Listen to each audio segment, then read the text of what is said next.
أعوذ بالله من الشيطان الرجيم.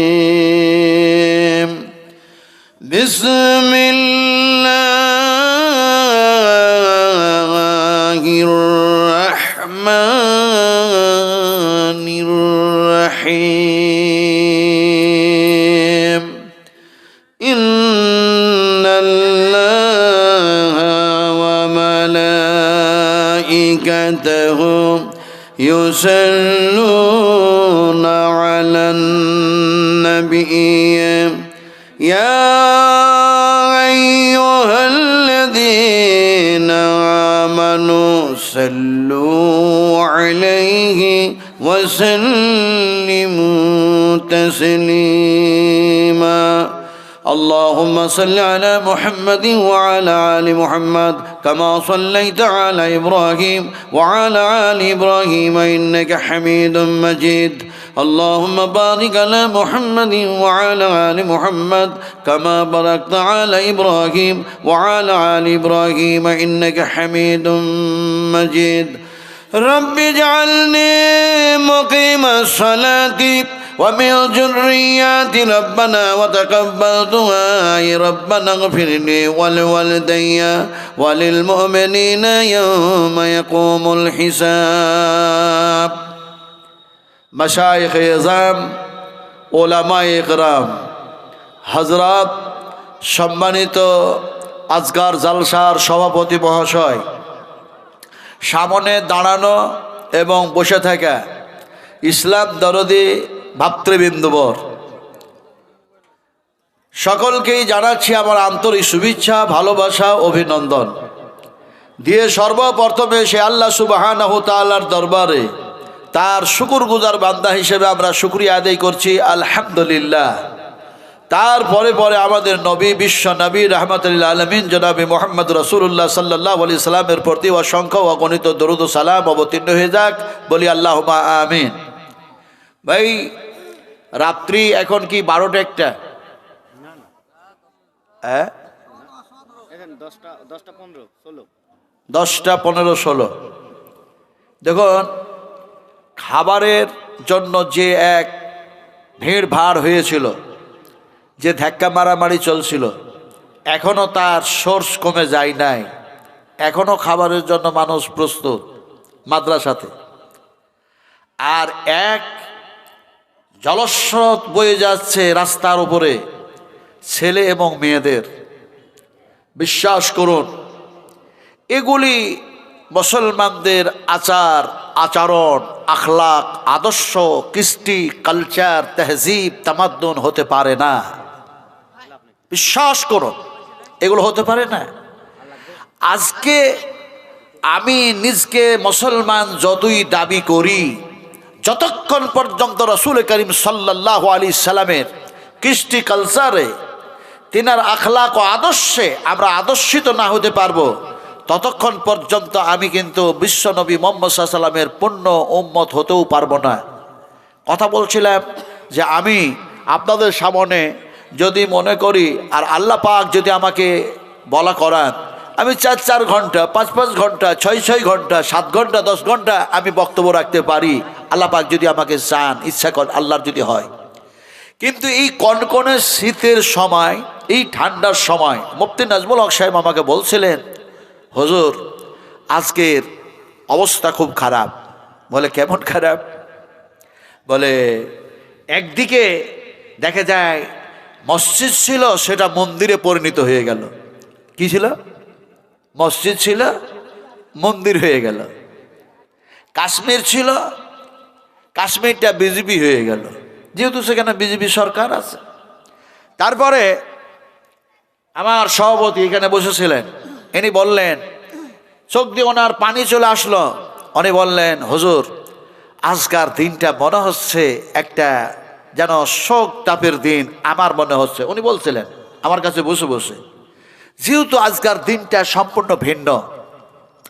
আপনারা মুসলমান, একটা মাদ্রাসার উন্নতিকল্পে জালসার আয়োজন করেছেন, এই জালসার আয়োজন করতে গিয়ে, দিনী সভার আয়োজন করতে গিয়ে এখানে কোরআন আলোচনা হবে, হাদিস আলোচনা হবে, আল্লাহ এবং আল্লাহ রসুলের কথা আলোচনা হবে, কিন্তু এই জায়গাতে আপনাদের বসতে এমন কে বাধা দিল? কোন মোদী সাহেব তো বাধা দেন নাই, অমিত সাহেব তো বাধা দেন নাই, দিলীপ ঘোষ তো বাধা দেয় নাই, শুভেন্দু অধিকারী তো বাধা দেয় নাই, মমতা ব্যানার্জি তো বাধা দেয় নাই। তাহলে আপনাদেরকে বাধা দিল কে? এই যে বাধা দিয়েছে, আপনারা যার পিছনে দৌড়ালেন তার নাম হচ্ছে শয়তান। আল্লাহ পাক বলছেন, ইয়া আইয়ুহাল্লাযীনা আমানু দুখুলু ফিস-সিলমি কাফা ওয়া লা তাত্তাবি'উ খুতুওয়াতিশ-শায়াতান ইন্নাহু লাকুম আদুব্বুম মুবিন। আমরা কি আল্লাহর কথা মানতে রাজি আছি? যে কটা মুসলমান বসে আছেন মানতে রাজি আছেন? জি। যদি মুখ দিয়ে কথা না বলতে পারেন, পিছনকার মানুষগুলো একটু হাত দিয়েও বলুন যে মানতে রাজি আছেন। যে হাত উঠিয়ে বলুন। আমরা যদি আল্লাহর কথা মানতে রাজি না থাকি তাহলে তো আমাদের ইমানটাই নেই। কথা ঠিক না বেঠিক আপনারা বলুন। যেহেতু ইমান আছে, এক আল্লাহর প্রতি বিশ্বাস স্থাপন আমরা করি, আর আমরা মুহাম্মদ রাসূলুল্লাহ সাল্লাল্লাহু আলাইহি সাল্লামের উম্মত, সেই হিসাবে আমরা যদি সেই এক আল্লাহকে মানতে চাই, আপনারা কতটা মানতে পারবেন আমি জানি না। আল্লাহ পাক বলছেন যে ও মুমিনেরা, আমার প্রতি তোমরা ঈমান রাখো, আমার নবীর প্রতি ঈমান রাখো। ও বিশ্বস্ত বান্দা বান্দিরা, তোমরা পুরোপুরিভাবে ইসলামের মধ্যে প্রবেশ করে যাও। ওয়ালা তাত্তাবিউ খুতুওয়াতিশ শায়তান, আর তোমরা শয়তানের ইত্তেবা করো না, অনুসরণ করো না, গোলামি করো না। কারণ শয়তান হচ্ছে তোমাদের প্রকাশ্য শত্রু, দুশমন। আজকে আপনারা যে কটা মানুষ বসে আছেন, আজকে দেখতে চাই আমরা কে আল্লাহ পাক, আমাদেরকে আল্লাহ পাক সতর্ক করলেন, সাবধান করলেন, শয়তানের অনুসরণ করো না, শয়তান হচ্ছে তোমার দুশমন। আর আল্লাহ পাক বলছেন ইসলামের মধ্যে তোমরা পুরোপুরিভাবে প্রবেশ করো। আমি আল্লাহ, আমি ওয়াদা করছি, আমি তোমাদের উপরে মদদ করব, সাহায্য করব। ওয়া কানা হাক্কান আলাইনা নাসরুল মুমিনিন। আল্লাহ পাক বলছেন মুমিন যারা হয়, যারা আমার কথা শোনে, আমাকে মানে, আমি তাদের প্রতি মদদ, আমি সাহায্য করে থাকি। আজকে যে কটা মানুষ ভিতরে আছেন আর রাস্তায় যারা আছেন, আমি দেখতে চাই আপনারা শয়তানকে মানবেন না আল্লাহকে মানবেন। যদি আল্লাহকে মেনে থাকেন, আল্লাহর কথার প্রতি যদি বিশ্বাস থাকে, নবীর প্রতি যদি মহব্বত থাকে, তাহলে আমি বলবো যে কিছুক্ষণের জন্য আপনারা সামনে একটু এসে বসতে পারেন। আপনার বলেছে আমরা আল্লাহকে মানি। ভাই গরম জায়গাটা গরম হয়ে গেছে, আমি বুঝতে পারছি, কিন্তু একটু সবাইকে এখানে আসতে পারেন। এই সামনে যারা দাঁড়িয়ে আছেন তারাও, বসে আছেন ওরাও। দেখি আপনারা শয়তানের গোলামি করবেন না এক আল্লাহকে বলছেন মানি, সেই এক আল্লাহর কথা শোনার জন্য সামনে আসবেন। যুবক তো আপনারা, তরুণ তো, একটু উঠে আসুন, একটু উঠে আসুন। ওইখানকার মানুষগুলো একটু এখানে আসুন। কিছুক্ষণের মধ্যে ছেড়ে দেবো ইনশাআল্লাহ, আপনাকে বিরক্ত করব না, কষ্ট দেব না ইনশাআল্লাহ। কারণ এক মুসলমান অন্য মুসলমানকে কষ্ট দিতে পারেই না। ফলে আমি একজন মুসলিম, আমি একজন মুসলমান, আপনারাও মুসলিম, আপনারাও মুসলমান, আপনারাও এক আল্লাহর প্রতি বিশ্বাস স্থাপনকারী, আমিও তাই। ফলে আমরা কাউরি উপরে জুলম করব না, অন্যায় করব না। একটু সামনে এসে বসুন সবাই, দয়া করে, সবাই দয়া করে, অনুগ্রহ করে। এই যে কোরআন দেখছেন, আল্লাহর কসম খেয়ে বলি, ওয়াল্লাহি ওয়াল্লাহি এই কোরআনের চাইতে উত্তম কিতাব আর সত্য কিতাব আর কিছুই হতে পারে না। ফলে কোরআনের প্রতি আমাদের ঈমান আছে, কোরআন থেকে কিছু আলোচনা করব। ফলে আপনারা যারা আসছেন এবং বসছেন, আলহামদুলিল্লাহ সুম্মা আলহামদুলিল্লাহ, আপনাদের জন্য আমি মুসাফির হিসাবে দোয়া দিচ্ছি। হায়াকাল্লাহ, বারাকাল্লাহ, জাযাকুমুল্লাহ খায়রান জাযা, আহসানাল জাযা। আল্লাহুম্মা গফির খাতায়ে কবীরানা, আল্লাহুম্মা গফির খাতায়ে সগীরানা, আল্লাহুম্মা গফির খাতায়ে জাহিরানা, আল্লাহুম্মা গফির খাতায়ে বাতিনা, আল্লাহুম্মা ফাক্কিহনা ফিদ্দীন। আপনারা জোরে সবাই বলুন আল্লাহুম্মা আমিন। একটু আরো জোরে বলুন আমিন। আচ্ছা, আমি যেভাবে দোয়াগুলি দিলাম, এরকম দোয়া এর পূর্বে হচ্ছিল নাকি? হয় নাই তো? তাহলে আমি মুসাফির মানুষ, অন্য স্টেট, অন্য একটা রাজ্যের আমি মানুষ।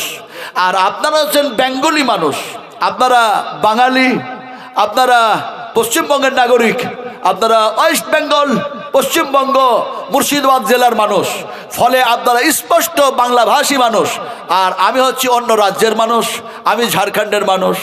আমার ঝাড়খণ্ডের মুখ্যমন্ত্রী হচ্ছে হেমন্ত সোরেন, যাতে মাঝি, আদিবাসী।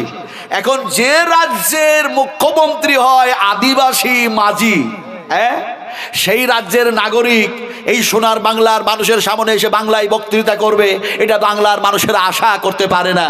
কিন্তু আল্লাহ সুবহানাহু তাআলা যদি ইচ্ছা করেন কাউকে আমি হিব্রু ভাষায় কথা বলে নিব, তাহলে সে লোকটা হিব্রু ভাষায় আলোচনা করতে পারে।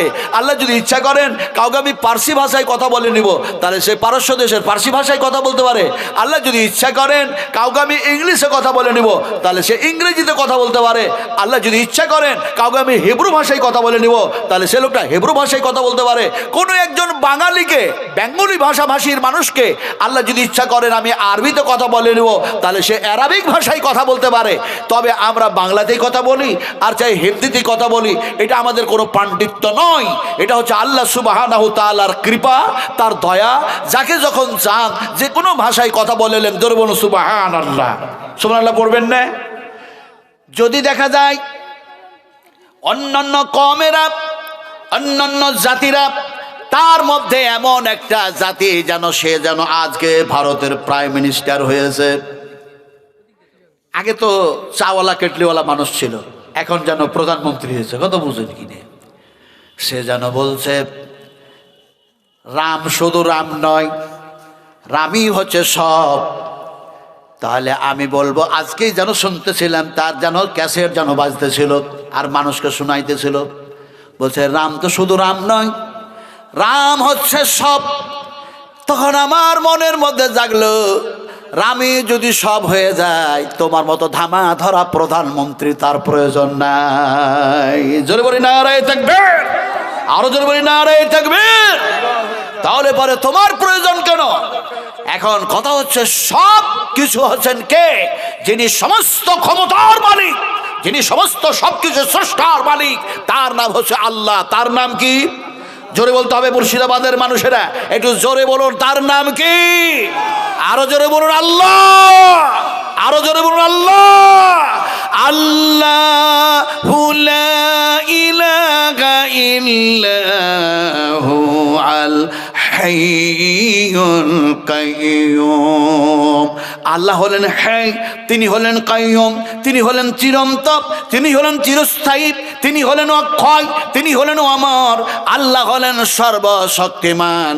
ইন্নাল্লাহা আলা কুল্লি শাইইন কাদির। সুবহানাল্লাহ পড়ুন। মোদী সাহেব নিষেধ করেছে সুবহানাল্লাহ পড়লে 10 বছর জেল খাটতে হবে, এরকম বলেছে নাকি? তাহলে একটু ভালো করে বলুন সুবহানাল্লাহ। আপনারা নামাজ পড়েন আসসালামু আলাইকুম রহমতুল্লাহ, আসসালামু আলাইকুম রহমতুল্লাহ, তারপরে কি বলেন? আল্লাহু আকবার। তারপরে দেখা যায় আস্তাগফিরুল্লাহ, তারপরে দেখা যায় আরো কি কি কি, তারপরে দেখা যায় সুবহানাল্লাহ সুবহানাল্লাহ। এরকম করেন না? করেন না? করেন তো। এই সুবহানাল্লাহ শুধু যেন তাসবিহ নয়, শুধু যেন অঙ্গুলি গন্তি করা নয়, এমনি করে যেন তাসবিহ যেন পড়া নয়।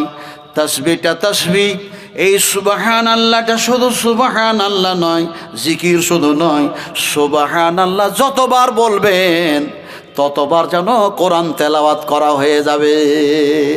যেন বলুন সুবহানাল্লাহ। তার মানে সুবহানাল্লাহটা আল্লাহ পাকের কালাম, আল্লাহ পাকের কথা। জোরে বলুন সুবহানাল্লাহ। আমরা যদি সুবহানাল্লাহ শব্দ বুঝতাম, তার অর্থ বুঝতাম, তার মানে মতলব বুঝতাম, তার রহস্য বুঝতাম, তার গুরুত্ব যদি বুঝতাম, তাহলে তার মর্যাদা দিতাম। কেমন কথা? আল্লাহ সুবহানাহু ওয়া তাআলা বলছেন এটা তো তোমরা তাসবিহ মনে করো আর সুবহানাল্লাহ পড়ো, কিন্তু শোনো এটা আমার ভাষা, আমি আল্লাহর যেন কথা। আল্লাহ পাক কোরআনের এক জায়গায় বলছেন সুবহানাল্লাযী আসরা বিআবদিহি লাইলাম মিনাল মাসজিদিল হারাম ইলাল মাসজিদিল আকসা। আল্লাহ রাব্বুল আলামিন তিনি হলেন পাক, তিনি হলেন পবিত্র। আর তার হাবিবকে ইসরা মিরাজ যেন করালেন, সে ওয়াকিয়া বর্ণনা করতে চাইছি না, তবে সুবহানাল্লাহ শব্দ কোরআনের মধ্যে এসছে, এটাকে প্রমাণ করার জন্য আপনাদের সামনে তেলাওয়াত করলাম। সুবহানাল্লাযী, সুবহানাল্লাহ পড়ুন, বলুন সুবহানাল্লাহ। এই যে সুবহানাল্লাহ যখন আমরা পড়ি নামাজের পরে, সালাতের পরে, অন্য সময়, আমাদের সেন্স, আমাদের জ্ঞান, আমাদের গরিমা, আমাদের বিবেক, আমাদের বিবেচনা, আমাদের মন মস্তিষ্ক সব যদি এরকম হয়ে যায়, আল্লাহ আপনি হলেন পাক সমস্ত ত্রুটি থেকে, আপনি হলেন পবিত্র, আর আমরা তোমার বান্দা, আমরা তোমার বান্দি, বড়ই গুনাহগার, বড়ই যেন খাকসার, বড়ই যেন পাপাচার। ফলে সুবহানাল্লাহ তোমার পবিত্রতা বয়ান করছে, আমরা তোমার পাপী বান্দা বান্দি, আমাদেরকে গুনাহ থেকে তুমি পাক করে দাও। সুবহানাল্লাহ। এই সেন্সে যখন সুবহানাল্লাহ পড়বেন, চোখের কোণ দিয়ে যেন অশ্রু প্রবাহিত হবে। রাসূলুল্লাহ বলেছেন, তোমার ওই চোখের পানি বাইর হয়ে গেল আল্লাহর ভয়ে ভীত হয়ে, যে আল্লাহ আপনি পবিত্র, আর আমাকে আপনি পবিত্র করুন। আর সেই সময় আপনি এই সেন্সে পড়ে দিলেন সুবহানাল্লাহ। রাসূলুল্লাহ বললেন, তোমার চোখের পানির যেন নাকের ডগা পর্যন্ত পৌঁছায় না, নাকের যেন অর্ধেক জায়গায় আসে। আল্লাহ সুবহানাহু ওয়া তাআলা ডাক দিয়ে বলেন, ইন্নাল্লাহা গফুরুর রহিম। এই বান্দা, আমার পবিত্রতা বয়ান করতে গিয়ে তুমি কান্না করতেছ, তুমি যেন দেখা যায় তোমার পাপ মোচন করার জন্য আমার কাছে তুমি চাইছো। আল্লাহ পাক বলছেন, তোমার জীবনের গুনাহ মাফ করে দিলাম। ধরুন সুবহানাল্লাহ। এ হচ্ছে সুবহানাল্লাহ। আমার ভাইরা, কোরআন যে সত্য এবং কোরআনের মধ্যে সব কিছু আছে, আমি খুব আশ্চর্য হয়ে যাই। মুসলমানদের ঈমানকে নষ্ট করার জন্য দেখছেন না দোকান বাগান কিভাবে বসেছে, আপনারা বসার অনুমতি দিয়েছে। আজকে আমাদের মেয়েরা, আজকে আমার বাড়ির মা, আমার যেন বোন, আমার সোনার টুকরারা, আজকে জালসার নামে, নবীর যেন কথা শোনার নামে, আল্লাহর কথা শোনার নামে দেখা যায় মেয়েরা, সবাই না হলো অধিকাংশ মেয়ে ছেলেরা রোডে রোডে ঘুরে ঘুরে ঘুরে ঘুরে, দোকানে দোকানে দোকানে বেরিয়ে বেরিয়ে এক অপরকে দেখে দেখে দেখে দেখে, তারপরে এক বলল শীত অনেক লাগে, ঠান্ডা অনেক হয়ে গেছে, রাত বেশি হয়ে গেছে, আর দরকার নাই, চলো হয়ে গেছে, কথা বুঝেন কিনে চলে গেল বাড়ি। তাহলে তুমি যদি বাড়ি থেকে বাইর হলে, ও আমার বোন, ও আমার মা, ও আমার আব্বাজান, আমার ভাইজান, সোনার টুডারা, যদি ঘর থেকে বাইর হওয়ার সময় তোমার সেন্সটা, তোমার নিয়তটা, আকীদাটা এরকম হতো, আল্লাহ তুমি আমার মালিক আর আমি হলাম তোমার বান্দা, ফলে তোমার কথাগুলি শোনার জন্য যাচ্ছি, আয় আল্লাহ শয়তানের কুমন্ত্র থেকে তুমি আমাকে হেফাজত করো, আর বিশ্ব নবীর মজমায় বসিয়ে দাও। তাহলে মেয়েরা ছেলেরা আর যেন দোকানে বাগানে রোডে ঘুরতো না, প্যান্ডেলের মধ্যে এসে যেত, প্যান্ডেলটারে পরিপূর্ণ করে দিত। সুবহানাল্লাহ, সুবহানাল্লাহ। আল্লাহর ভয়ে ভীত হয়ে তাদের পাগুলি আর যেন সেই দিকে যেত না, বলে সময় আছে, দোকানে যাব, প্রয়োজন আছে, মাল কিনবো।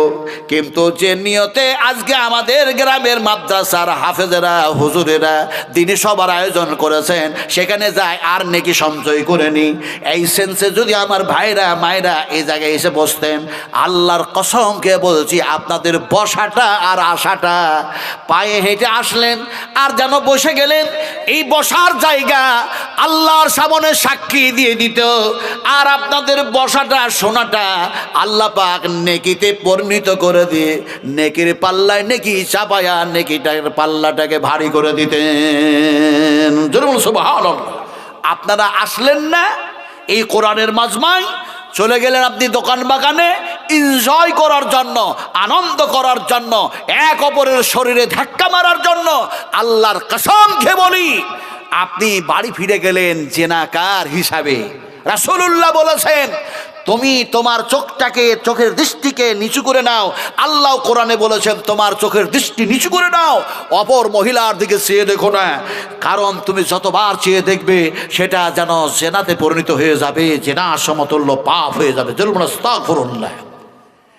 একজন যুবক বলছে, হুজুর আমরা তো কোনোদিন সেরকম দেখা দেখি করি না, তো জালসা জলসির দিনে অনেক মেয়েরাকে যেন দেখি, তো রাসূলুল্লাহ তো বলেছেন একবার যদি চোখ ওদের দিকে পড়ে যায় তো দেখলে তো কোনো ক্ষতি নাই, তো একবার চোখ পড়েছে তো 10 মিনিট তো হয় নাই, তাতে কি গুনাহ হবে? মানে ওর দিকে চেয়ে থাকবে 10 মিনিট ধরে, কথা বুঝেন কি? তারপরে কি গুনাহ হবে? কত বড় বেয়াদব ছেলে, চিন্তা করো। এখন সেই ছেলেটাকে আমি বললাম, দেখো এটা আল্লাহ রসুল এরকম বলেননি যে তুমি মেয়ের দিকে চেয়েই থাকবে, তোমার দেখার শখ শেষ হয় নাই তাই তুমি আধা ঘন্টা 10 মিনিট চেয়ে থাকবে, এরকম নয়। রাসূলুল্লাহ সাল্লাল্লাহু আলাইহি ওয়াসাল্লাম বলছেন ইচ্ছাকৃত নয়, অনিচ্ছাকৃতভাবে রাস্তা পথে চলতে গিয়ে কাউরি ওপরে দৃষ্টি যদি পড়ে যায় তাহলে পারে তুমি দৃষ্টি একবার দেখলে তারপর নিচু করে নাও। যদি বলো সুবহানাল্লাহ। যুবকটা বলল, হুজুর এরকম যদি আমরা আগে ওয়াজ শুনতাম আর বুঝতাম তাহলে তো এই পাপটাই করতাম না। যদি বলো সুবহানাল্লাহ। আসলে আমরা যেন দেখা যায় ফেলিয়ার, আমরা বুঝতে পারি নাই তাদেরকে, আর না হয় তারা ফেলিয়ার, তারা বুঝতে পারে নাই। ফলে আজকে বুঝতে হবে কোরআন কি, বুঝতে হবে হাদিস কি, বুঝতে হবে ইসলাম কি, বুঝতে হবে তাওহীদ কি, বুঝতে হবে রিসালাত কি, বুঝতে হবে আখিরাত কি, বুঝতে হবে পুলসিরাত কি, বুঝতে হবে বিশ্বনবী মুহাম্মদ রাসূলুল্লাহ সাল্লাল্লাহু আলাইহি ওয়াসাল্লাম তিনি রক্তে রঞ্জিত হলেন, শরীরের রক্তগুলো কি। জোরে বলুন সুবহানাল্লাহ। আমরা তা বুঝি না, শুধু মুসলমানের দাবি করি। আসুন বিশ্ব মানবকে সুন্দর করার জন্য, সৌন্দর্য করার জন্য, ইহকাল পরকাল তাদের মঙ্গল করার জন্য আল্লাহ সুবহানাহু ওয়া তাআলা কোরআন দান করলেন। এই কোরআন কার কিতাব? একটু জোরে বলুন, কার কিতাব? আল্লাহ, একটু জোরে বলুন না। আরে মোদি আজকে সারা দিন বলছে রাম রাম, মন্ত্রীরা বলছে রাম রাম রাম, কিন্তু ওরা কেন আল্লাহ যে বলেন আমি বুঝতে পারছি না। যেখানেই রামের কথা সেখানে তো আল্লাহর কথাও আছে। যদি বল সুবহানাল্লাহ। দেখেন ওরা বলছে রাম রাম রাম, আরে খেপারা রাম রাম করছো আর আল্লাহ আল্লাহ কেন বলছো না? বলে কেন বলবো, রাম আছে আমাদের দেবতা, তো রাম রাম তো করবই, কিন্তু কোরআনের মধ্যেও রাম শব্দ এসছে। যদি বল সুবহানাল্লাহ। কোরআনের মধ্যে এক জায়গায় এসছে ওয়ামা রামাইতা ইজ রামাইতা ওয়ালাকিন্নাল্লাহা রাম। যারা বলুন সুবহানাল্লাহ। এই তো দেখা যায় যেন রামের কথা কোরআনে চলে আসলো, শব্দ আসলো। তাহলে তুমি রাম শুধু বলবে, কিন্তু এই রামকে যে আল্লাহ সৃষ্টি করলো তাকে আল্লাহ কেন বলবে না? এরা হচ্ছে খ্যাপার দল। খ্যাপা বুঝেন তো? খ্যাপা খ্যাপা কত ধরনের হয়? হ্যাঁ, মেলা রকমের না? তাহলে বুঝলেন না আপনারা, জ্ঞানী মানুষ। মেলা ধরনের হয় না, অনেক রকমের হয় না। খ্যাপা হয় 2 ধরনের। কেমন খ্যাপা হয়? একটা হয় পুরো ম্যাট, একেবারে পুরো ম্যাট, আর একটা হয় খ্যাপা এরকম কোনো সময় ভুল বলছে কোনো সময় ঠিক বলছে। তাহলে খ্যাপা হয় 2 ধরনের। এখন বুঝাবো কেমন করে 2 ধরনের খ্যাপা। এইদিকে একটা খ্যাপা দাঁড়িয়ে আছে আর এইদিকে একটা খ্যাপা দাঁড়িয়ে আছে। তো এই খ্যাপাটা হচ্ছে উলঙ্গ খ্যাপা, আর এইদিকে যে খ্যাপাটা দাঁড়িয়ে আছে এর পরনে আছে গামছা। এখন 2 খ্যাপার মধ্যে দিয়ে এক হুজুর পেরিয়ে চলে যাচ্ছেন। তো ন্যাংটা খ্যাপাকে এই গামছা পড়া খ্যাপা বলছে সালাম দে সালাম দে, হুজুর চলে যাচ্ছে সালাম দে। তো ন্যাংটা খ্যাপা বলছে আমার পরনে তো গামছা নাই, আমি কেমন করে সালাম দিব? তোমার পরনে গামছা আছে, তুমি সালামটা দাও। কথা বুঝেন কিনে? এখন এই গামছা পড়া খ্যাপা সালাম দেবে কি? পরনের গামছাটা খুলে ওই ন্যাংটা খ্যাপার দিকে ছুড়ে দিয়েছে, বলছে গামছাটা পর আর তাড়াতাড়ি করে সালাম দে। এখন ও ন্যাংটা খ্যাপা গামছা পরবে কি? হাতে গামছাটা ধরে কম্পিটিশন শুরু করেছে, বলছে তুও ন্যাংটা আমিও ন্যাংটা, তুও খ্যাপা আমিও খ্যাপা, তুও পাগল আমিও পাগল, তুই আগে সালাম দিবি না আমি আগে সালাম দিব। এই কম্পিটিশনের মাধ্যম দিয়ে কিন্তু হুজুর পেরিয়ে চলে গেল, সালাম দেওয়া হলো না, সালামের জবাবও পাওয়া গেল না, আল্লাহর রহমত তাদের তকদিরে জুটলো না। কথা বুঝতে পেরেছেন কিনে? এরকম যে খ্যাপার কত জন্ম হয়েছে আমি কেমন করে বুঝাবো। এক খ্যাপা এক সময় বলল যে আমি যেন চন্দ্রে পাঠাবো। সেই খ্যাপার নাম হচ্ছে চীন, চীনের খ্যাপা বলল চন্দ্রে পাঠাবো। আর এক খ্যাপা বলল, সে হলো রাশিয়ার খ্যাপা গভর্নমেন্ট, সে বলছে আমি চন্দ্রে পাঠাবো। আমেরিকা সরকার, সে হচ্ছে সবচেয়ে বড় খ্যাপা, ই বলছে আমি চাঁদে পাঠাবো। আমাদের ভারতের প্রধানমন্ত্রী কি যেন ওর ভালো নাম, এ কেটলিওয়ালা বলছে আমি কি শুধু চাওয়ালা হয়ে থাকবো, আমিও দক্ষিণ মেরুতে পাঠাবো। এখন পঠাইয়া দিল। সাংবাদিকেরা জিজ্ঞেস করলো, ওখানে আপনারা কি পাঠালেন, কি আনতে চাইলেন? এমন সময় যেন বলল, চন্দ্রে আছে আলো, সূর্যে আছে আলো, এই আলোগুলোকে নিচে নামিয়ে নিয়ে আসবো, বিভিন্ন কেমিক্যাল দিয়ে গ্যাস বানাবো। আর দুনিয়ার গ্যাস বারবার শেষ হয়ে যাচ্ছে রান্না বান্না করতে গিয়ে। ওই যেমন চাঁদের আলো শেষ হয় না, সূর্যের আলো শেষ হয় না, তো ওই গ্যাস বানাবো, ও দিয়ে আর গ্যাস শেষ হবে না। কথা বুঝেন কিনে? কত বড় খেপা, কত বড় খেপা। আবার যেন জিজ্ঞেস করলো মিডিয়ারা, বলে আপনারা কি নাকি চাঁদে গিয়ে এরকম এরকম জিনিস আনার চেষ্টা করছেন? বলে চাঁদে আছে খনি পদার্থ, তাই খনি পদার্থগুলো নিয়ে আসবো, বিভিন্ন কেমিক্যাল দিয়ে যেন আমরা মোবাইলের পার্টস তৈরি করব। চন্দ্র সূর্য অনেক উঁচুতে আছে, নেট ফেল করবে না, নেট ভালো চলবে। এরা কোন খেপার খেপা, কথা বুঝেন কি? এমন সময় জিজ্ঞেস করলো মিডিয়ারা, বলে চাঁদে নাকি আপনারা গিয়ে বাস করবেন শুনছি। বলে হ্যাঁ, চন্দ্রে বাস করব, তার জন্য গাছ লাগিয়ে আসছি। গাছের মধ্যে আছে প্রাণ, গাছে দেয় অক্সিজেন, ফলে যেন ওই চন্দ্রে যেন গাছ লাগিয়েছি। বলে কিসের গাছ লাগিয়েছ? ওরা বলল ভিন্ডির গাছ, ঢেঁড়সের গাছ। আপনারা ঢেঁড়স বলেন না ভিন্ডি? ভিন্ডি বলেন, ঢেঁড়সও বলেন, বাহ মারহাবা। এখন আপনারা ভিন্ডি আর ঢেঁড়স বলেন, কিন্তু ঝাড়খণ্ডের মানুষ আমরা ভিন্ডিও বলি না, ঢেঁড়সও বলি না, আমরা বলি রামপোল্লার গাছ, রামপোল্লার গাছ। এখন রামপোল্লার গাছ লাগালছে, ভিন্ডির গাছ লাগালছে। বলে আর কি লাগিয়েছো? বলে টমেটোর গাছ লাগিয়েছি। এখন আল্লাহ পাক বলছেন, এই চন্দ্রের মাটিতে, এই চন্দ্রের দেশে, এই সূর্যের আলো নিয়ে তোমরা কি পাগলামি করতেছ? এইগুলি কি আমি পার্স তৈরি করার জন্য আর গ্যাস তৈরি করার জন্য কি এইগুলি সৃষ্টি করেছি? আল্লাহ পাক বলছে, শোনো পাগলেরা, পাগলামি করো না। আল্লাহ পাক বলছেন আমার গোলামি কর। কেন গোলামি করবি? সব পাগলেরা। আল্লাহ পাক শোনাচ্ছেন, হুয়াল্লাযী জাআলাস শামসা জিয়াআন ওয়াল কামারা নূরান ওয়া কদ্দারাহু মানাযিলা লিতা'লামু আদাদাস সিনিনা ওয়াল হিসাবা মা খালাকাল্লাহু যালিকা ইল্লা বিল হক ইউফাসসিলুল আয়াতি লিকাউমি ইয়ালামুন। সুবহানাল্লাহ পড়ে। আল্লাহ পাক বলছেন, হুয়াল্লাযী জাআলাস শামসা জিয়াআন ওয়াল কামারা। আল্লাহ পাক বলছেন, সূর্য এবং চন্দ্র সৃষ্টি শুধু করেছি তাই না, চন্দ্রেও দিয়েছি আলো আর সূর্যেও দিয়েছি আলো, জ্যোতি দিয়েছি। এগুলি দিলাম কেন? এই জন্যই দিলাম। আল্লাহ রাব্বুল আলামিন বলেন, আদাদাস সিনিন ওয়াল হিসাবা, এ দিয়ে তোমরা যেন দিন গণনা করবে, সপ্তাহ গণনা করবে, মাস গণনা করবে, বৎসর গণনা করবে। জোরে বলুন সুবহানাল্লাহ। মা খালাকাল্লাহু যালিকা ইল্লা বিল হক, এগুলি বেকার বেকার সৃষ্টি করি নাই। আল্লাহ পাক বলছেন তোমাদের কল্যাণের জন্য, তোমাদের উপকারের জন্য, তোমাদের কাজের জন্য আমি বানিয়েছি। আর শোনো, ইউফাসসিলুল আয়া, এগুলি যেন আমার নিদর্শন বলি, এগুলিকে দেখো, আর আমি আল্লাহ পাকের যেন গোলামি করো। আমি এক আল্লাহ, জোরে বলুন সুবহানাল্লাহ। এক আল্লাহর গোলামি না করে আজকে আমরা তার জমিনে বাস করি, আর যেন দেখা যায় আমরা তার সামনে যেন পাগলামি করতে থাকি। কিরকম পাগলামি করছে? শুধু এরকম পাগলামি না, আজকাল এই যে মোবাইল দেখছেন, মোবাইল আজকে মেয়েদের হাত থেকে শুরু করে পুরুষ পর্যন্ত, বুড়ো থেকে শুরু করে একেবারে যেন কচি শিশু পর্যন্ত সকলের হাতে যেন এই মোবাইল যেন তুলে দেওয়া হয়েছে। বিশ্বনবী বললেন, বুখারী শরীফের হাদিস, আল্লাহ রসুল বলছেন ৭০,০০০ ৭০,০০০ ৭০,০০০ ৭০,০০০ ইহুদি ইহুদি ইহুদি এরা যেন দাজ্জালে পরিণত হবে।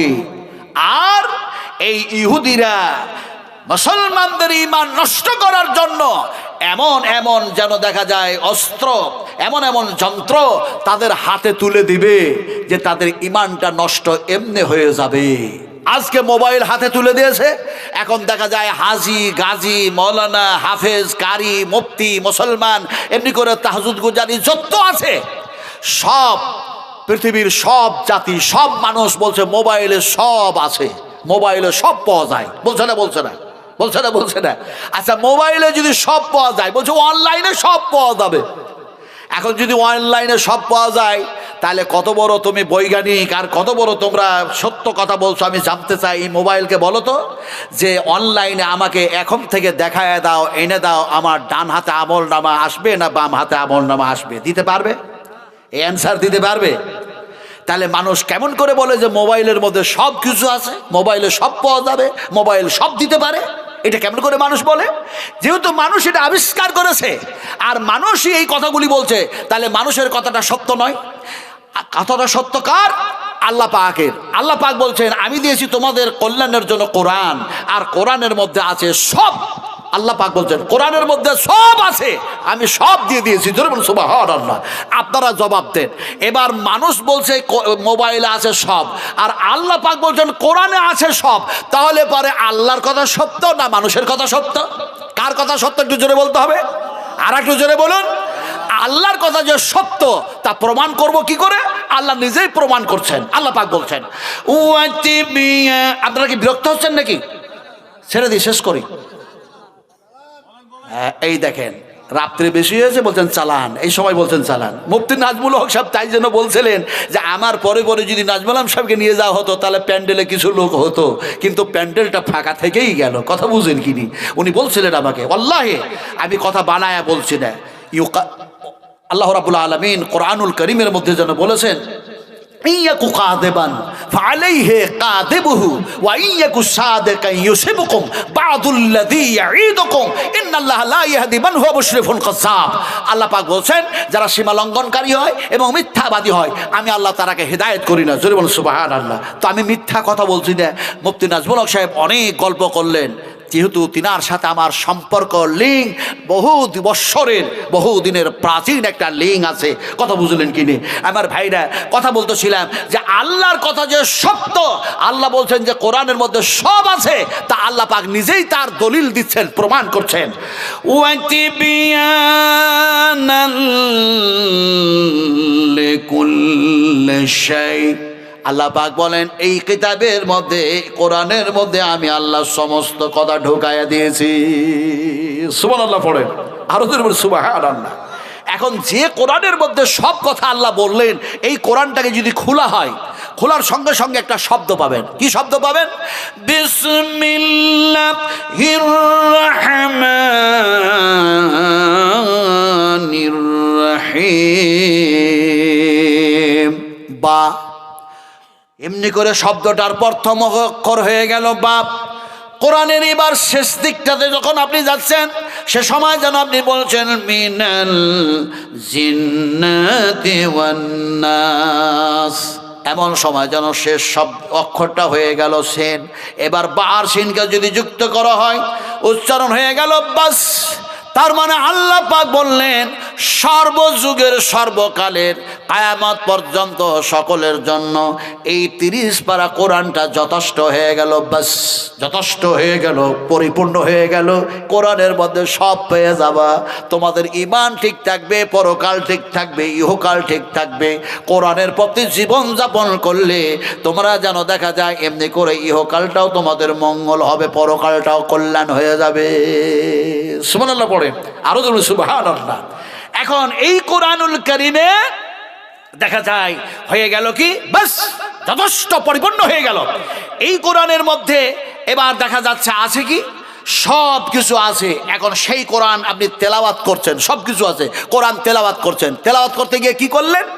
কোরআন তেলাওয়াত করতে গিয়ে পেয়ে গেলেন আলহামদুলিল্লাহি রাব্বিল আলামিন। সবাই মিলে পড়েন, আপনারা সবাই মিলে আমার সাথে পড়ুন। আমার মায়েরা বোনেরা যারা আছেন, সোনার টুকরারা, তারাও যেন আমার সাথে সাথে আপনারাও পড়ে নেন আলহামদুলিল্লাহি রাব্বিল আলামিন।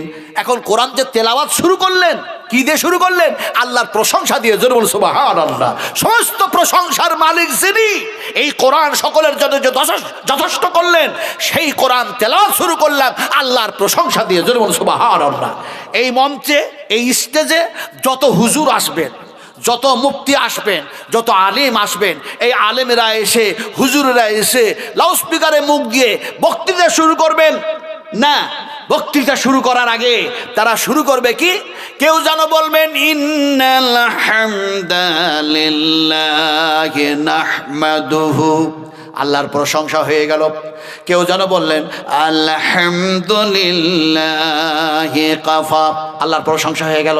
কেউ যেন শুরু করছেন আলহামদুলিল্লাহি নাহমাদুহু ওয়া নাস্তাঈনুহু, তার মানে বুঝাতে চাইছি বক্তৃতা শুরু হয়ে গেল আল্লাহর প্রশংসা দিয়ে, কোরআন যেন তেলাওয়াত শুরু হয়ে গেল আল্লাহর প্রশংসা দিয়ে। এবার যেন ইশরাকের নামাজ, তাসবিহের নামাজ, তাহাজ্জুদের নামাজ, বেতরের নামাজ, সুন্নাত নামাজ, নফল নামাজ, ফরজ নামাজ, যাবতীয় সালাত, সমস্ত সালাতগুলি আল্লাহর প্রশংসা দিয়ে যেন শুরু হয়ে যায়।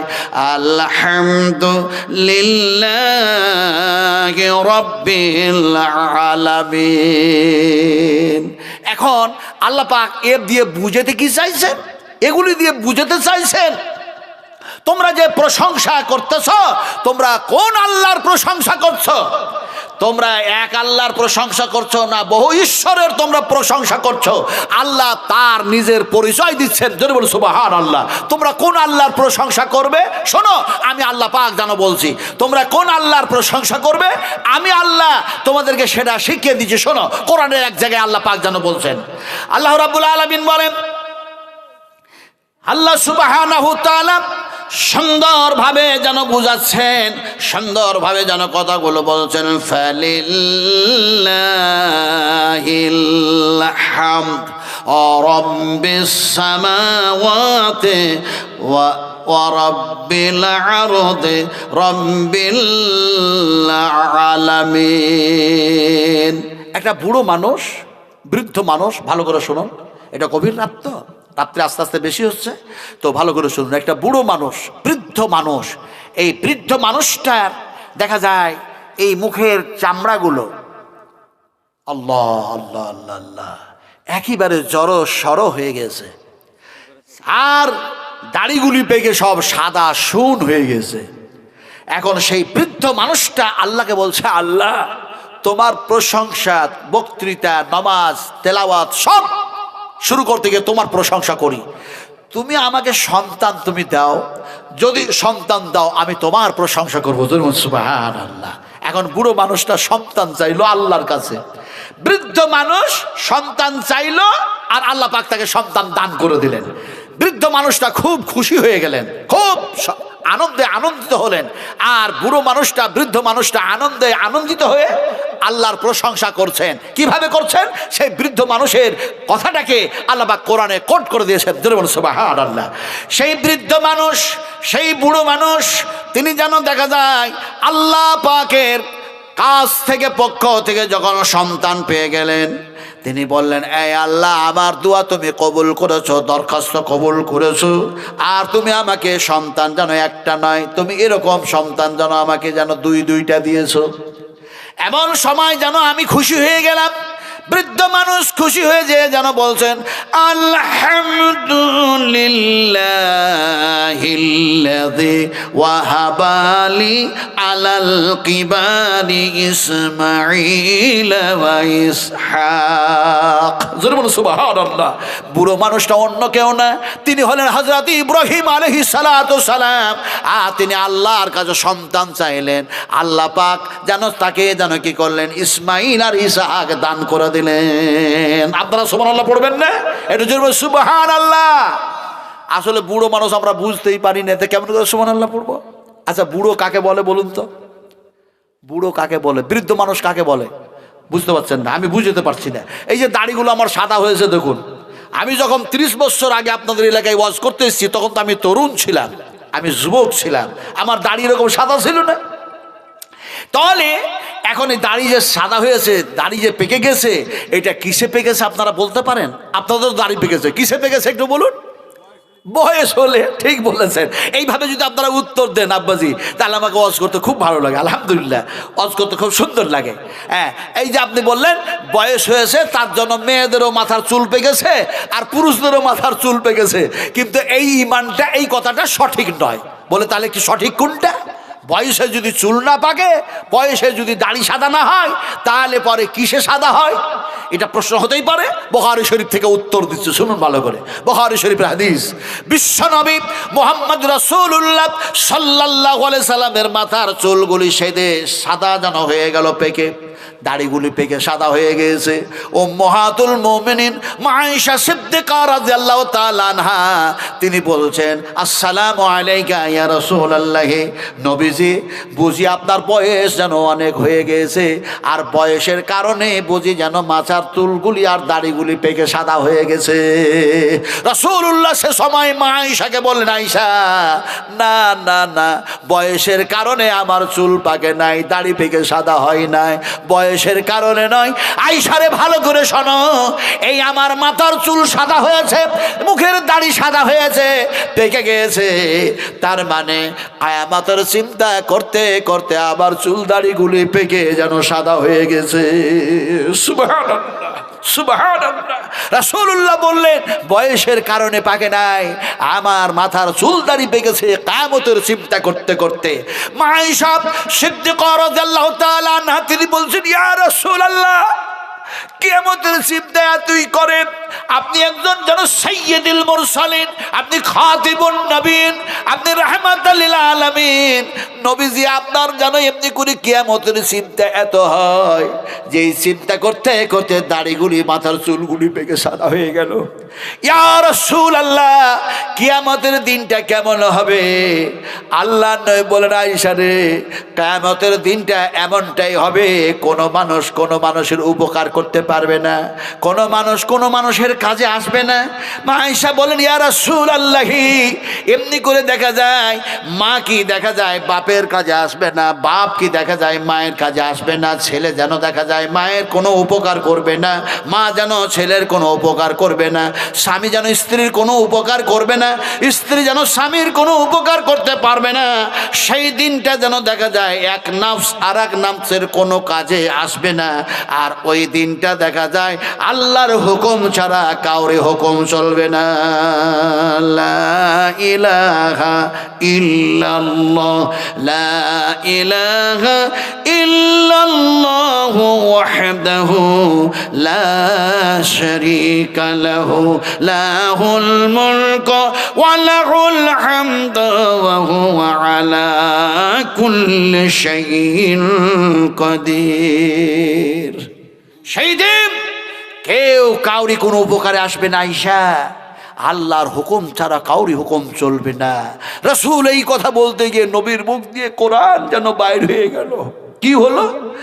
আল্লাহ পাকের কালাম থেকে, কোরআন থেকে তিনি বলে ফেললেন, ইয়াউমা লা তামলিকু নাফসুন লিনাফসিন শাইআ ওয়া লা আমরু ইয়াউমা ইযিল্লিল্লাহ। আল্লাহ সুবহানাহু তাআলা স্পষ্ট জানায় দিলেন, ইয়াউমা লা তামলিকু নাফসুন লিনাফসিন শাইআ, কোনো মানুষের কোনো উপকারে আসবে না, কোনো নফসের কোনো উপকার করতে পারবে না। সেই দিন যেন দেখা যায় আমি আল্লাহর হুকুম ছাড়া আর কাউরে হুকুম চলবে না। সেই দিন ও বুড়ো মানুষ, ও বৃদ্ধ মানুষ, তোমরা এরপরও কি সে এক আল্লাহকে ছেড়ে নবীকে ভুলে তোমরা কি দুনিয়া করবে? তোমরা কি দুনিয়া করবে?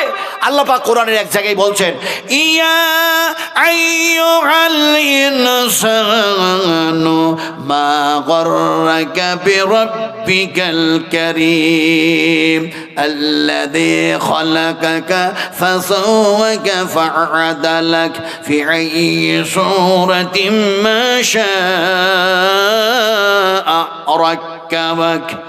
কত বলবো, আমি তো গজল টজল গাইতে পারি না, কথা বুঝেন কিনি। আমার কাছে কোরআন ছাড়া আর উত্তম কোনো কিছুই হয় না। সুবহানাল্লাহ। আল্লাহ রাসূল বলেছেন, নবীর কথাগুলো ভালো আর আল্লাহর কথা সবচেয়ে ভালো। জোরে সুবহানাল্লাহ। ফাইন্না খাইরাল হাদিসি কিতাবুল্লাহ ওয়া খাইরাল হাদি হাদি মুহাম্মাদিন সাল্লাল্লাহু আলাইহি সাল্লাম। আল্লাহর কথার চাইতে নবীর কথার চাইতে ভালো কথা আর কিছুই হতে পারে না। জোরে বল সুবহানাল্লাহ। রাসূল আকরাম সাল্লাল্লাহু আলাইহি ওয়াসাল্লাম বলছেন ফামান রাগিবা আন সুন্নতি ফালাইসা মিন্নি। রাসূল আকরাম সাল্লাল্লাহু আলাইহি ওয়াসাল্লাম বলছেন যারা আমার সুন্নাত মোতাবেক যারা জীবন যাপন করে তারা আমার উম্মত, আর যারা আমার সুন্নাতকে তর্ক করে দেয়, ছেড়ে দেয়, তারা কি আমার উম্মত থেকে বাইর হয়ে গেল। আমরা তার নবীর উম্মত থেকে বাইর হতে চাই না থাকতে চাই? জবাব দেন। আমরা উম্মতের মধ্যে থাকতে চাই না বাইর হতে চাই? থাকতে চান তো? আস্তে করে বলছেন তো। সন্দেহ আছে মনে হয়, সন্দেহ আছে নাকি? ও ভাই, নবীর আমরা সুন্নাত মানতে চাই না? চাই না। একজন বলছে হুজুর আপনি শুধু কোরআন থেকে আর হাদিস থেকে আলোচনা করেন তো, কিন্তু কোনো সময় দেখা যায় আমরা সুন্নাতের নাফরমানি করি। বলে কার সুন্নাতের নাফরমানি করো? বলে রাসূলের সুন্নাতটা কেমন শুনুন। সে নাফরমানি কিভাবে করছে দেখবেন। বুড়ো হয়ে গেছে, বৃদ্ধ হয়ে গেছে, তারপরে দেখা যায় চুলগুলো দাড়িগুলোকে কালো করেছে, মোজগুলোকে কালো করেছে, মাথার চুলগুলোকে কালো করেছে। স্ত্রীর সামনে গিয়ে দাঁড়িয়েছে, দেখো আমি কেমন যুবক। কথা বুঝেন কিনে? ও কালো টালো করে গিয়েছে, বলছে আমি কেমন যুবক দেখো। কিন্তু তোমার স্ত্রী তো ভালো করে জানে তুমি কয় সেকেন্ডের যুবক। কথা বুঝেন কিনে? তুমি ক মিনিটের যুবক। হায়রে হায়রে হায়রে। রাসূলুল্লাহ বলছেন তুমি কালো খেজাব কেন করলে? মহিলারা দেখা যায় চুল যেন সাদা হয়েছে, তাই যেন মেয়েরা যেন কালো কলপ করে যেন কালো করতেছে, আর স্বামীকে বলছে দেখো আমি কেমন যুবতী। কথা বুঝে কিনে? এখন দেখা যায় যুবতী তো মোটেও নেই। দেখা যায় বাসে চাপতে গেলে লাঠির প্রয়োজন পড়ে, হ্যাঁ, অন্য একটা যেন পোতার যেন সাহারার প্রয়োজন পড়ে যায়, আর সে যেন মাথার চুল কালো করেছে। এ যেন দেখা যায় পুরুষ মানুষ, এ বুড়ো যেন দেখা যায় মোজ কালো করলো, দাড়ি কালো করলো, মাথার চুল কালো করলো, আর বলে দেখো আমি কেমন যুবক। আল্লাহ নয় বললেন খবরদার আমার সুন্নাতের খেলাফ কাজ করো না। দাড়ি যদি রঙাতে হয়, মাথার চুল যদি কালো এমনি করে যদি রং করতে হয়, তাহলে রাসূলুল্লাহ বলছেন আমার দাড়ি দেখো, আমার চুল দেখো, আমি মেহেন্দি কালার করেছি, সেই মেহেন্দি রঙে রঙিয়ে দাও, আমি নবীর সুন্নাত আদায় হয়ে যাবে। সুবহানাল্লাহ। আমরা নবীকে ছেড়েছি, কোরআন ছেড়েছি, হাদিস ছেড়েছি, মসজিদ ছেড়েছি, মাদ্রাসা ছেড়েছি, যার জন্যই আজকে অন্য জাতিরা আমাদের দুর্বলতা বুঝতে পেরে আজকে আমাদের মাথার উপরে ছড়ি ঘোরাচ্ছে। তারা আমাদের উপরে যেন দেখা যায় নেতৃত্ব দিচ্ছে। আর আল্লাহ পাক বলছেন ইন্নাল আরদা লিল্লাহি ইউরিসুহা মাইয়াশাউ মিন ইবাদি ওয়াল আকিবাতু লিল মুত্তাকিন। এই জমিনে নেতৃত্ব দিবে যারা মুমিন, যারা মুত্তাকিন, যারা পরহেজগার, যারা আল্লাহ ভীরু, যারা আখিরাত তার প্রতি বিশ্বাস স্থাপন করে, এরাই যেন জমিনে নেতৃত্ব দিবে। আজকে আমার মুসলমান ভাইরা আমাদের অবস্থাটা কি হয়েছে বলুন তো? আজকে আমাদের একদিন পর আর একদিন, এক মাস পর আর এক মাস, আর এক পর তারপর মুসলমানদের উপরে আজকে কি নির্যাতন চলতেছে। কিন্তু এইটা জন্য দায়ী তারা নয়, এর জন্য দায়ী আমরা কোরআন মাফিক জীবন চালাই না, কোরআনের আলোতে আমরা পরিচালিত হই না, আমরা কাউকে পরিচালনা করি না, যার কারণেই আজকে আমাদের খারাপ আমলের কারণে আল্লাহর পক্ষ থেকে একটা অন্য ধরনের যেন ব্যবস্থা আল্লাহ পাক নিয়েছেন। আল্লাহ পাক যেমন কোরআনের মধ্যে বলেন ইন্নাল্লাহা লা ইউগাইয়িরু মা বিকাউমিন হাত্তা ইউগাইয়িরু মা বিআনফুসিহিম। আল্লাহ পাক বলছেন কোন জাতির অবস্থার পরিবর্তন আমি করি না ততক্ষণ পর্যন্ত তারা নিজেরাই যখন নিজেদের অবস্থা যতক্ষণ পরিবর্তন না করে নেই।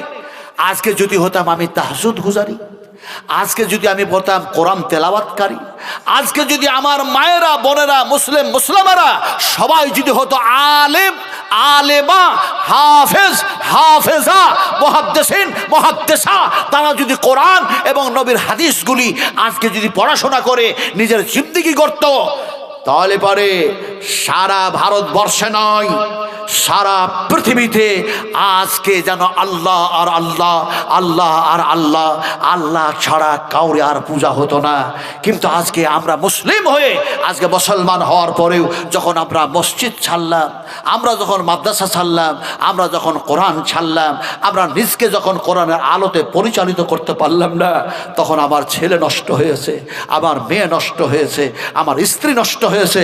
বিশ্বাস করুন, আল্লাহর কসম খেয়ে বলছি, আমি আজ পর্যন্ত আমি দেখলাম না আমার স্ত্রীকে কোনোদিন ফজরের নামাজ না পড়ে, কোরআন তেলাওয়াত না করে, কোনোদিন সে বর্ষা হোক, খরা হোক, শীত হোক, যদি জ্বরও হয়েছে তারপরেও কোরআন না পড়ে কোনোদিন দেখলাম না যে সকালবেলায় চায়ের কাপে হাত দিয়েছে। আলহামদুলিল্লাহ, সুম্মা আলহামদুলিল্লাহ।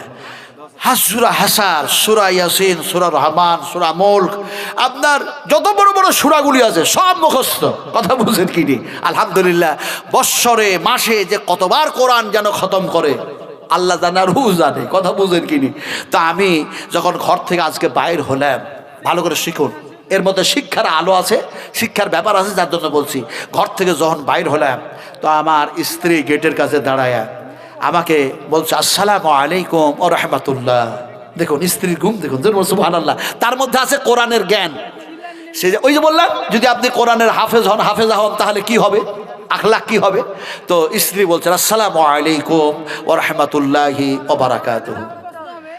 আসলে সালামটা দিয়ে আমার উচিত ছিল, ঘর থেকে যেহেতু বাইরে হচ্ছি। তা আমার স্ত্রী আমাকে বলছে আসসালামু আলাইকুম ওয়া রাহমাতুল্লাহ। তা আমিও বললাম ওয়া আলাইকুমুস সালাম ওয়া রাহমাতুল্লাহি ওয়া বারাকাতুহু। তারপরে দোয়াটা পড়লাম, বিসমিল্লাহে তাওয়াক্কালতু আলাল্লাহ লা হাওলা ওয়ালা কুওয়াতা ইল্লা বিল্লাহিল আলিয়্যিল আযীম। আল্লাহ রসুল বলেছেন তোমরা যখন ঘর থেকে বাইর হবে এই দোয়াটা পড়বে, তখন তোমাদের সামনে সফরের কাজে যত জটিলতা তৈরি করবে আল্লাহ সেটা যেন সহজ করে দেবেন।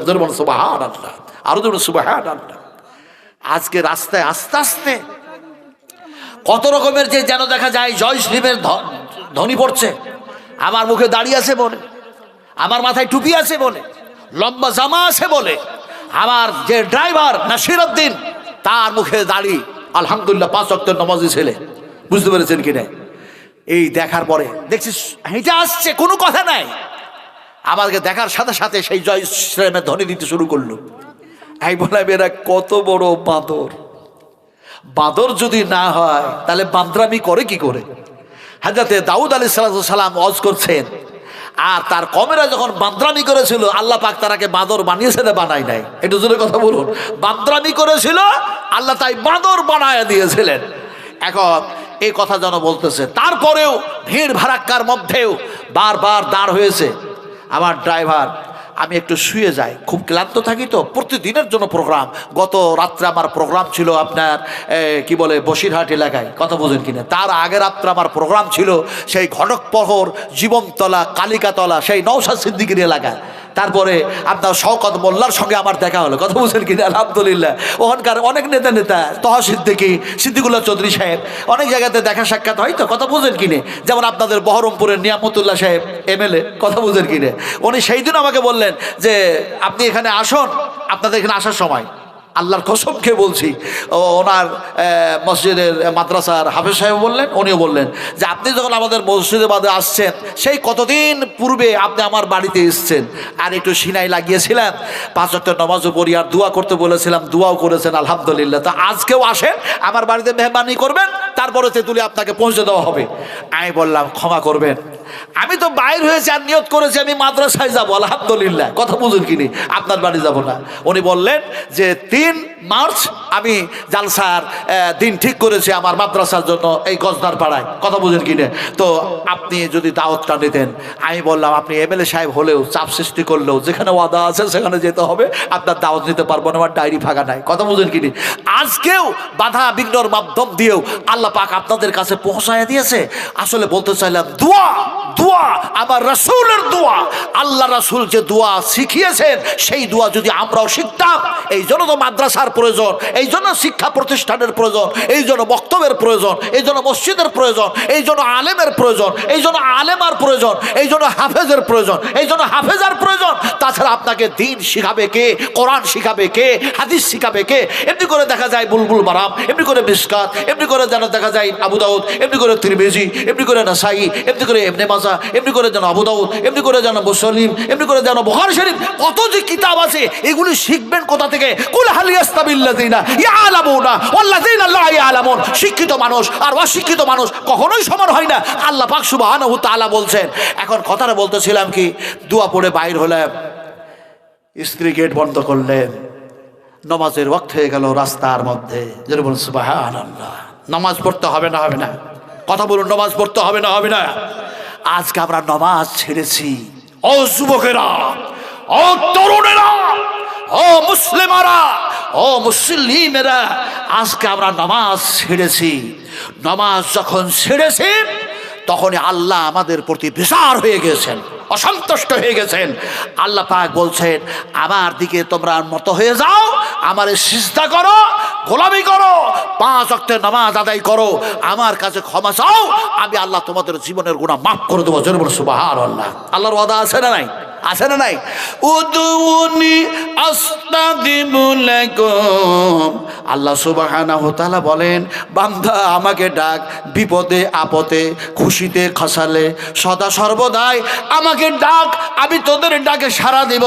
তোরা আমার কাছে চা, তোদের সমস্ত প্রয়োজন অভাব আমি মোচন করে দেব। তোরা আমার কাছে ক্ষমা চা, তোদের জিন্দেগির গুনাহ আমি আল্লাহ মাফ করে দেব।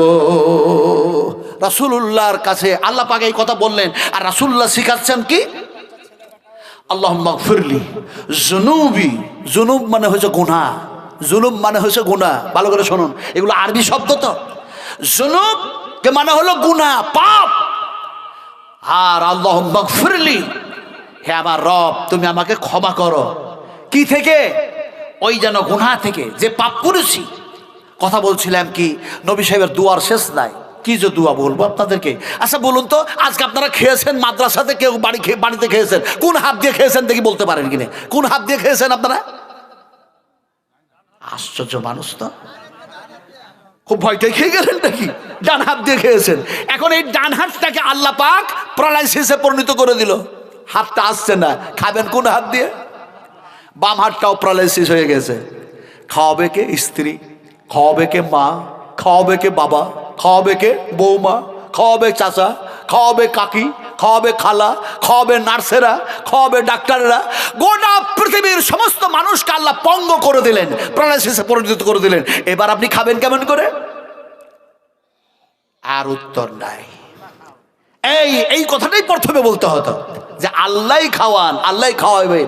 এখন কথাটা হলো কি, আল্লাহ পাক বলছেন মানুষেরা এরকম ভাবে নাফরমানি কেন করো?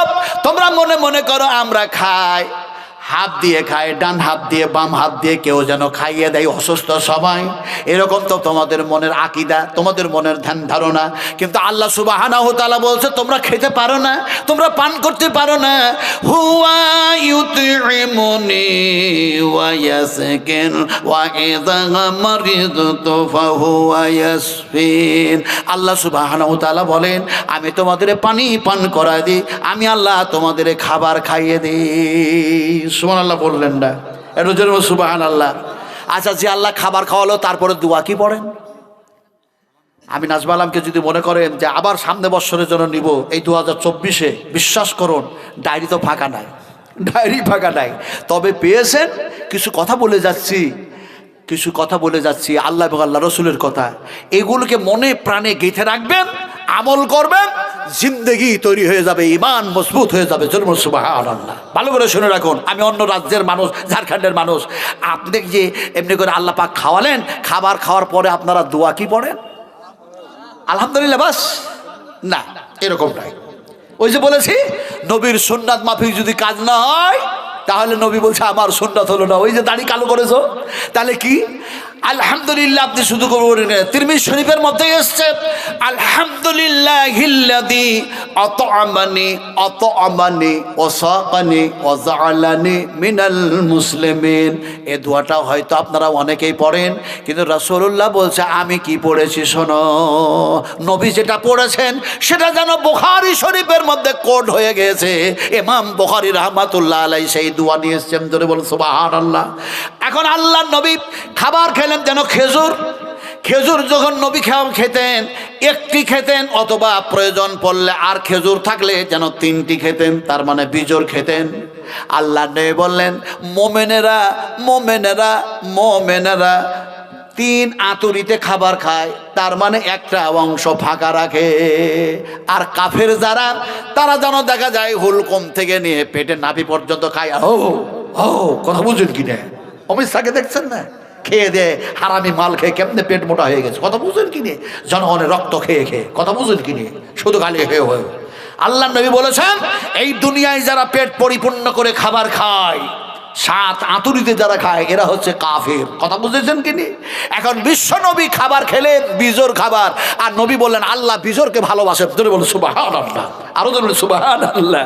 কথা বলতেছিলাম কি, যে বিশ্ব নবী খেজুর খেলেন, একটি প্রয়োজন ছিল তাই 3টি খেলেন, বিজোর খেলেন। রাসূলুল্লাহ শাহাদাতের আঙুলটা চুষলেন, ধরে বলুন সুবহানাল্লাহ। দোয়াটা কি বললেন খাবার খাওয়ার পরে? দোয়া যেন পড়লেন আলহামদুলিল্লাহি হামদান কাসীরান তাইয়িবান মুবারাকান ফি গায়রা মাগফিয়া ওয়ালা মুওয়াদ্দিয়া ওয়ালা মুস্তাগনান আনহু রব্বানা। রাসূলুল্লাহ দোয়া পড়লেন, আর এই দোয়া বুখারী শরীফের মধ্যে যেন আছে। এখন আপনারা এই দোয়াটা জানেন কি জানেন না? জানেন তো সবাই নাকি? জানা নাই? তাহলে কালকে এই মাদ্রাসায় সব ভর্তি হয়ে যান। এই জন্য তো মাদ্রাসার দরকার। মাদ্রাসাতে টাকা দিব না, শুধু খালি ওড়না আর যেন দেখা যায় চুরি টুরি কিনে বাড়াবো নাকি, না চপ আর সিঙ্গারা কিনে বাড়াবো, এরকম তো নাকি? আমার ভাইরা কথা বলতেছিলাম মাদ্রাসা বন্ধ করার জন্য ষড়যন্ত্র। আমি অনেক আগে বলে গেছিলাম যে একটা সরকার গভর্নমেন্ট আসছে, মাদ্রাসা বন্ধ করবে, মসজিদগুলি বন্ধ করবে, কবরস্থান বন্ধ করবে, ঈদগাহ বন্ধ করবে, ঈদগাহার ময়দানগুলি তারা 40 বানাবার জায়গা বানাবে, কবরস্থানগুলিকে তারা যেন দেখা যায় মন্দিরে পরিণত করবে।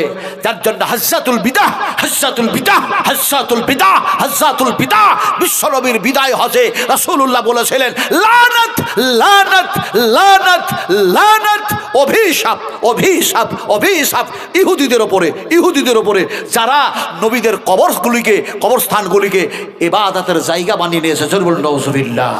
কথা বলতেছিলাম আমার ভাইরা, আমি এক সময় এই ওয়াজ করেছিলাম। আজকে দেখা যায় মসজিদ দখল হচ্ছে, আজকে ঈদগাহ দখল হচ্ছে, ঈদগাহে আজকে হনুমান 40 পাঠ করাচ্ছে। কথা বলছিলাম ও মুসলমান ঘুমিয়ে থেকো না, ইসলামে এখনো জাগ্রত সৃষ্টি করো, ইসলামে জাগরণ করো, ইসলামের ঈমান এনে তোমরা পূর্ণ মোমেন হয়ে তোমরা জাগো, একবার জাগো, আর ঘুমিয়ে থেকো না, এটা ঘুমাবার সময় নয়। কারণ সাহাবা ইকরামেরা যদি মনে করতেন যে আমরা লা ইলাহা ইল্লাল্লাহ পড়ে নিলাম, ইসলাম কবুল করে নিয়েছি, আমাদের জীবনের গুনাহ সব মাফ হয়ে গেছে, শরাব পান করেছি তবু, জেনা করেছি তবু, চুরি করেছি তবু, মানুষ খুন করেছি তবু, আল্লাহর বিরুদ্ধে অন্য কাউকে সিজদা করেছি, মূর্তি পূজা করেছি তবু, সব মাফ হয়ে গেছে, লা ইলাহা ইল্লাল্লাহ পড়ে নিয়েছি, ইসলাম কবুল করে নিয়েছি। আর রাসূলুল্লাহ বলেছেন যখন ইসলাম কবুল করে নিলে তোমার জীবনের সব গুনাহ আল্লাহ মাফ করে দিয়েছে। এখন এই বলে যদি তারা মনে মনে করতো গুনাহ মাফ হয়ে গেছে, তো আর নামাজ কেন পড়বো, আর রোজা কেন করব, আর হজ কেন করব, আর দান খায়রাত কেন করব, আর কেন যাকাত দিব, আমরা এত কেন কষ্ট করব, এগুলি করার প্রয়োজন কি ছিল? কিন্তু ওগুলিও ওনারা করেছেন, তারপরেও জান্নাতে যাবার আশা করতে পারে নাই। তাদের উপরে চলেছে রুলার, তাদের উপরে চলেছে স্টেম, তাদের উপরে চলেছে মার, তাদের উপরে হয়েছে অত্যাচার, তাদের উপরে হয়েছে অনাচার, তাদের উপরে হয়েছে অবিচার। হযরতে বিলাল রাদিয়াল্লাহু তাআলা আনহুকে উত্তপ্ত বালির উপরে শুইয়ে রেখে দেখা যায় যেন তার পেটের উপরে ঝাঁপ দেওয়া হচ্ছে, তার পায়ে দড়ি বেঁধে তাকে টান মারা হচ্ছে, অথচ বিলাল যেন বলছেন আহাদ আহাদ আহাদ, আল্লাহ হলেন একজন, আল্লাহ হলেন একজন। আল্লাহ থেকে বেমুখ হয়ে যায় নাই। তার জন্যই রাসূলুল্লাহ যখন মিরাজে গেলেন তখন বললেন আমি জান্নাতের মধ্যে জুতোর আওয়াজ শুনতে পাই, এটা কার পায়ের জুতার আওয়াজ, খরমের আওয়াজ শুনতেছি। হযরতে জিবরিল বললেন ইয়া রাসূলুল্লাহ রাসূলুল্লাহ, ইয়া রাসূলুল্লাহ। হযরতে বেলাল রাস্তায় চলছে, জীবিত আছে, পায়ে তার খরম, সেই পায়ের জুতার শব্দ জান্নাতের মধ্যে আপনি শুনতেছেন। জোরে বলুন সুবহানাল্লাহ। তাদের ছিল ঈমান এরকম, তাদের ছিল আমল এরকম, তাদের ছিল চরিত্র এরকম, তাদের ছিল আখলাক এরকম।